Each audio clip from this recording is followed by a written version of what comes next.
بسم الله الرحمن الرحيم.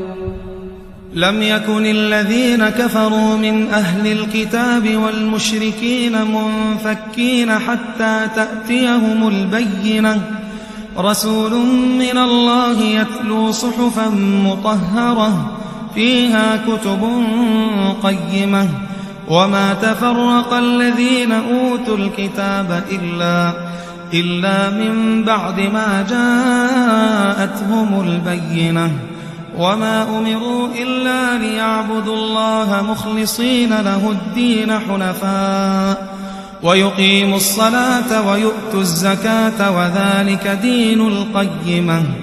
إن الذين كفروا من أهل الكتاب والمشركين في نار جهنم خالدين فيها أولئك هم شر البرية. إن الذين آمنوا وعملوا الصالحات أولئك هم خير البرية. جزاؤهم عند ربهم